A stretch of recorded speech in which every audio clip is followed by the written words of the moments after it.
Hi, hello, it's Nikki, and welcome to my messy bookshelves. Today I am here with a much delayed what I'm reading, or a reading recap, if you will.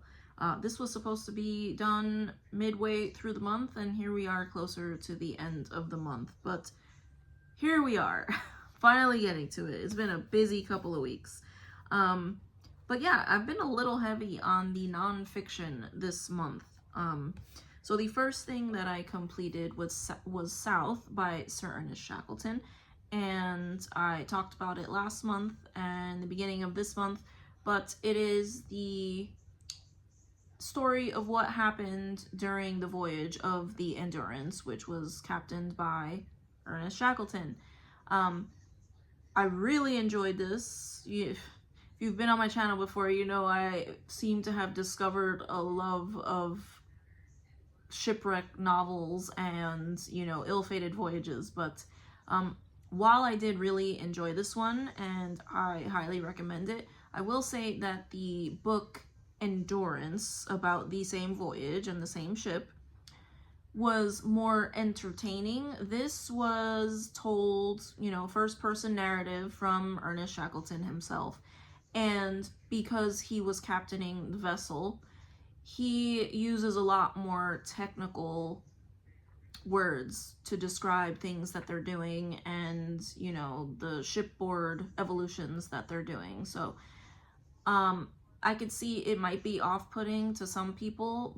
Not that it was full of that stuff, but he does assume that you know what he's talking about. So, I enjoyed it. I understood a lot of what he was talking about. Having a background in some nautical things, so I did understand a lot of what he was talking about, but I could see how it might be off-putting to someone who doesn't have any experience with sailing or anything. But yes, highly enjoyed it, and I enjoyed it very much, and I definitely recommend it if you are interested in this vessel. And if you enjoyed Endurance, you will probably enjoy this one too. The next thing that I finished was one of the Agatha Christie's that I had never read, and this is The Pale Horse. And this one tells the story of a priest who is called to take a confession for a dying woman. And we don't know what she confessed, but on his way back from taking this confession, he is murdered. And it is evident that the killers were searching his person for whatever it was that they were looking for. Then there is a reference to an establishment called the Pale Horse, which used to be an inn where allegedly you could hire people to conduct assassinations. It is now owned by 3 elderly women who are known around the neighborhood to practice dark arts, so they are known as like 3 witches. And the entire story is our main character, Mark Easterbrook, trying to figure out if this murder was a supernatural event, or that the 3 old ladies had something to do with, or whether it was, a regular murder conducted by a person or persons unknown. So I really enjoyed it. Something I was not expecting was that Ariadne Oliver makes an appearance in this novel. She's actually in it several times.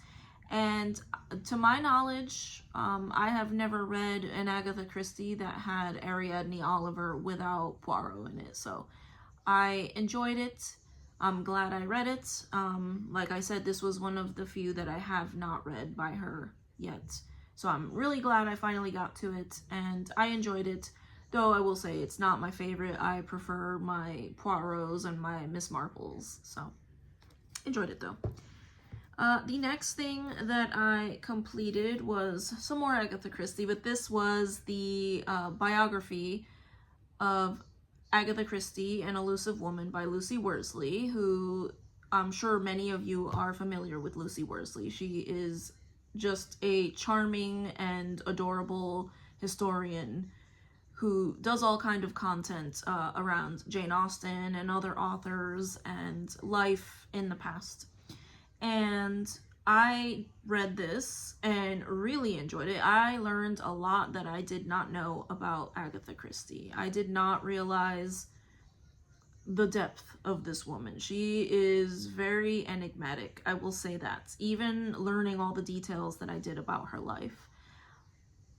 I read this, I read the book, but I also read it in combination with audio. It was free in Audible for me. I don't know why, but it was read by Lucy Worsley herself. So that was enjoyable going to and from work, listening to bits and pieces of it.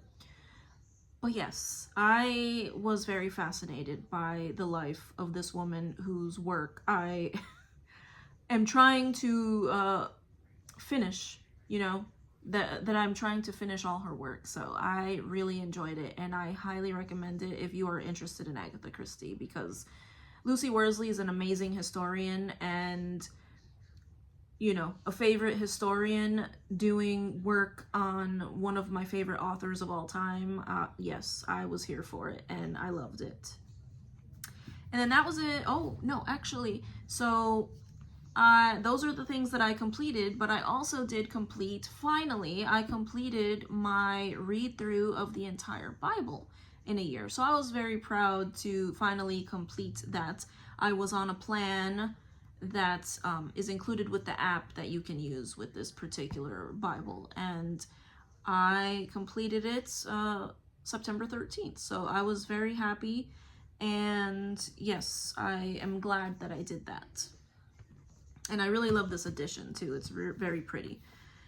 And then what I am reading now, I am kind of having a little bit of a hard time figuring out what I want to read. I am reading The Man Who Died Twice by Richard Osman, but I'm not totally sucked in yet. So I'm not sure what I am in the mood for. So if you have any recommendations of something that you would like me to read, we shall see, especially if I have it on my shelf. But yeah, I'm probably going to read this, and then not entirely sure. I feel we are in need of some spooky things or some more adventure, because I have kind of hit my limit of nonfiction for the month, I think. But yes, I thank you so much if you've made it to the end of this video, and I hope to see you in the next one. Bye.